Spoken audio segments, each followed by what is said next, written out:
మాటలు కాదు, 10,000 కట్టి 15 రోజులు వెయిట్ చేయాలి. రికమెండేషన్స్ కూడా పనికిరావు. స్పెషల్ గా ఒక రోజంతా మన ఇంట్లో ఉంచుకుని పూజ చేయించుకుంటే ఎంత అవుద్ది? స్వామివారి ఆశ్రమానికి 1,00,000 చందా, పూజా కార్యక్రమానికి 25,000. చెప్పమ్మా, ఏంటి నీ మనోవ్యధ? అది అది ఓం తత్సత్. పెళ్ళయి 10 ఏళ్ళైనా బిడ్డలు కలగలేదు. రెండో పెళ్లి చేసుకుంటానని నీ భర్త పేచీ పెడుతున్నాడు. స్వామి, మాకంతా తెలుసు, మేము సర్వజ్ఞులం. నువ్వు లోపలికెళ్ళి శుద్ధిగా స్నానం చేసిరా, ఉపదేశం చేస్తాను, ఊరట కలుగుతుంది. మా శిష్యుడు చూపిస్తాడు, వెళ్ళి స్నానం చేసిరా. నమస్కారం స్వామి. నమస్కారం స్వామి. నమస్కారం స్వామి. నమస్కారం స్వామి. నమస్కారం స్వామి. ఓం తత్సత్. ఓం తత్సత్. ప్రియమైన నా భక్తులారా, మీకందరికీ తెలుసు దశావతారాల గురించి.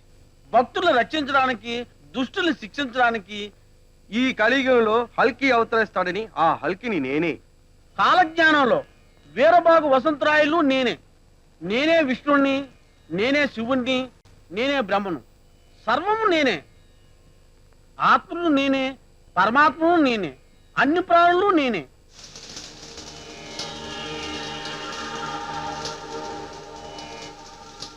భక్తులారా, ఎప్పుడైనా ఎక్కడైనా చెడు తలచుకోకండి.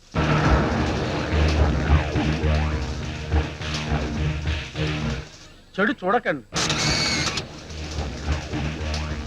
చెడు చేయకండి, ఎప్పుడూ మంచే చేయండి. ఓం తత్సత్. ఓం తత్సత్. తొందరగా పూజ ఫినిష్ అయిపోయా. భక్తులందరూ మీ మీ మనసును పరిశుద్ధంగా ఉంచుకోండి. అదే నేను మీకు ఇచ్చే సందేశం. సమాప్తం. ఇప్పుడు భక్తులందరూ ఒక్కొక్కరుగా వచ్చి స్వామివారి ఆశీర్వాదం పొందండి. ఓం తత్సత్. ఓం తత్సత్. శివలింగం ప్రసాదించారంటే స్వామివారి ఏకాంత దర్శనానికి పచ్చజెండా ఊపినట్లే. నిజంగానా? ఎంత అదృష్టవంతురాలివే నువ్వు. ఈ స్వామీజీ వేషంలో ఏం మహత్యం ఉందో గానీ ఆడవాళ్ళు తెగ ఎగబడిపోతున్నారా? సరేలే, ఎప్పుడు పాడే పాటగా. ఆ కుమార్ సంగతి ఏమైంది? వాడిని ఫినిష్ చేసేసా. అమ్మయ్యా, ఇప్పుడు నా మనసు కుదిరిపడింది. లేకపోతే నా గుట్టే బయట పెట్టాలని చూస్తాడా? ఏం భయపడకో, చీటాకి నరసింహం ఉన్నాడు, అది పైకి రాకుండా చుట్టం నా వంతు. మరి నీ వంతు ఏంటి? Tension tension tension. అంతా రెడీ, కాసేపు ఆగిరండి. స్నానం చేసి పరిశుభ్రంగా ఉన్నావమ్మా? ఉన్నాను స్వామి. పూజ మొదలు పెట్టే ముందు ఈ పానీయం తాగమ్మా.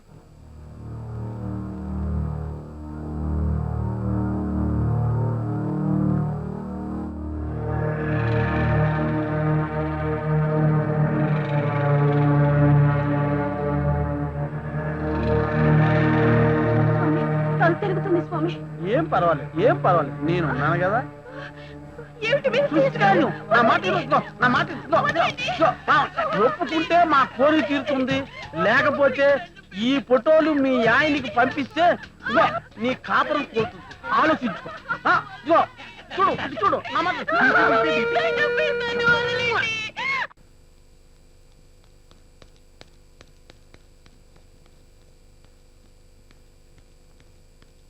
సార్, ఏంటి?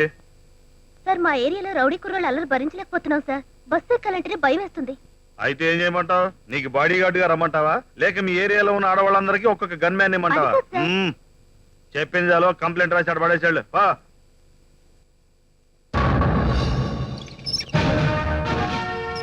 మేడం, కంప్లైంట్ రాయకుండా ఎందుకు వెళ్ళిపోతున్నారు? అది టీజింగ్ కేసు సార్. ఎవడో రేప్ చేసినట్టు చెప్తుంది. Mister Damodar, will you keep quiet? Please sit down. కూర్చోండి అమ్మా.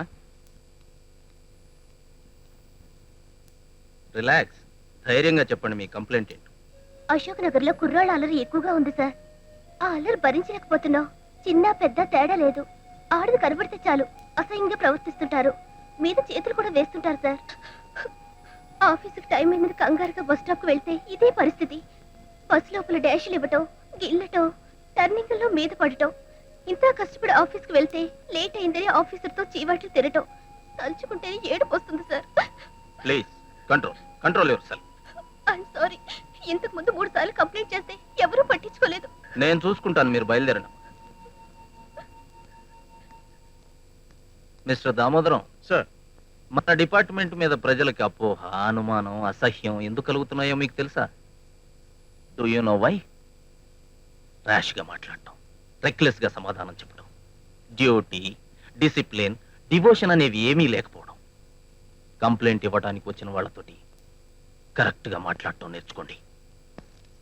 ఒరే అంజిగా మన స్టేషన్కి ఏదో బ్యాడ్ డేస్ జనానికి గుడ్ డేస్ వచ్చినట్టున్నాయిరా. అవును రోయ్. ఒరే, ఆంటీ నల్లగా ఉన్నా ఓకేరా? ఓకే గాని ఎందుకో డల్ గా ఉందిరా. పక్కనున్న ఫిగర్ మాత్రం భలే ఉందిరా. ఇది మాత్రం మిస్ ఆఫ్రికా. పీడ ఎప్పుడు విరగడవుతుందో కానీ రోజు చచ్చిపోతున్నామే. ఇలాంటి వాళ్ళని AK-47 తో కాల్చి పారిస్తేనే గానీ మనకి విముక్తి ఉండదు. ఇప్పుడు చూడరా.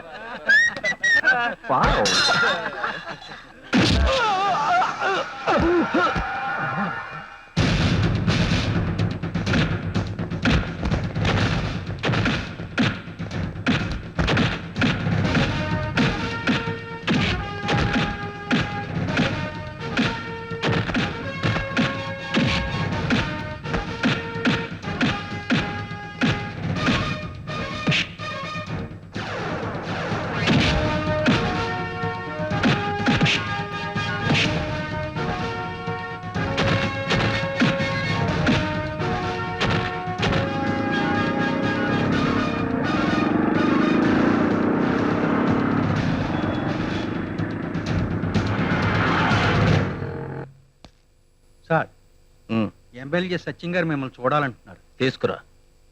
అలాగే సార్.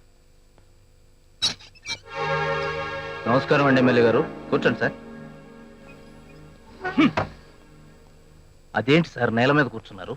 మీ పోలీస్ స్టేషన్ కుర్చీల్లో నేను కూర్చోనయ్యా, కూర్చోనంతే. అంత తప్పు మేమేం చేశాం సార్? మా వాళ్ళని మీ పోలీస్ స్టేషన్ లో పెట్టి నన్ను అవమానించారు. ఈ ఏరియాకి ఎమ్మెల్యేనైనా నన్ను ఈ పోలీస్ స్టేషన్ మెట్లెక్కిస్తారా? సార్ ప్లీజ్ మీరు లేచి పైన కుర్చీలో కూర్చోండి. మ్మ్హ్మ్.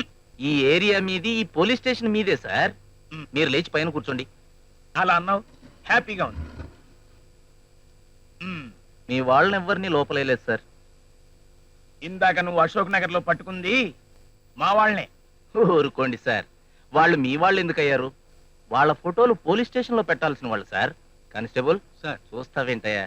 సార్ కూల్ డ్రింక్ తీసుకురా. అలాగే సార్. చల్లగా ఉండాలి. అలాగే సార్. మా వాళ్ళంటే వాళ్ళు మా పార్టీ కార్యకర్తలు. మీకేదో రాంగ్ ఇన్ఫర్మేషన్ వచ్చినట్టుంది సార్.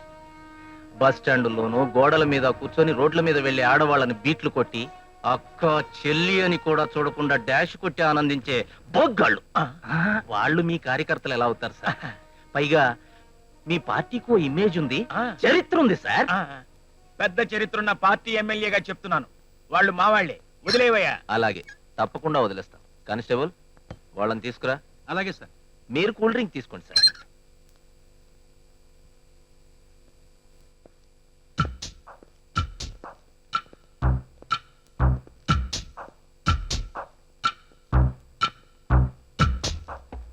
ఎమ్మెల్యే గారు లాంటి పెద్ద మనిషిని పోలీస్ స్టేషన్ మెట్లెక్కేటట్లు చేస్తారా?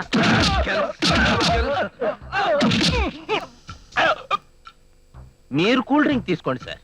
అనుక్షణం ప్రజా సమస్యలతో సతమతమవుతున్న మిమ్మల్ని, మీ టైం ని వేస్ట్ చేస్తున్న పెదవలు సార్. ఇదేంటి? మీరు కూల్ డ్రింక్ తీసుకోండి సార్. మీలాంటి వాళ్ళని కార్యకర్తలుగా పెట్టుకున్నందుకు ఆయన ఎంత బాధపడుతున్నాడో తెలుసా? ఆయన పోలీస్ స్టేషన్ కి రావడం ఏంట్రా? ఆయన ఇక్కడికి రావడానికి సగం చచ్చొచ్చాడు. వచ్చాక మీ మొహాలు చూసి పూర్తిగా చచ్చిపోయాడు. నాకు అర్జెంట్ పార్టీ మీటింగ్ ఉంది, నేను వెళ్తా. మీరు వెళ్ళిపోతే మమ్మల్ని కైమా చేస్తాడు సార్. వాళ్ళని వదిలేవయ్యా, కుర్రాళ్ళు బాగా బెదిరిపోయినట్టున్నారు. తప్పకుండా సార్, మీరు చెప్పాక కూడా వదలకుండా ఉంటానా సార్? రేయ్, మళ్ళీ ఈసారి ఎప్పుడైనా ఎక్కడైనా ఆడవాళ్ళ జోలికి పోయారో లైఫ్ లో మీకు ఆడవాళ్ళతోటి పని లేకుండా చేసేస్తా. ఈసారి మిమ్మల్ని ఎమ్మెల్యే గారు చుట్టానికి పోలీస్ స్టేషన్ రారు, హాస్పిటల్కి వస్తారు. మీరు బయలుదేరా, తీసుకెళ్ళండి సార్. Constable sir. వీళ్ళతో సంతకాలు తీసుకొని పంపేయి. Okay sir.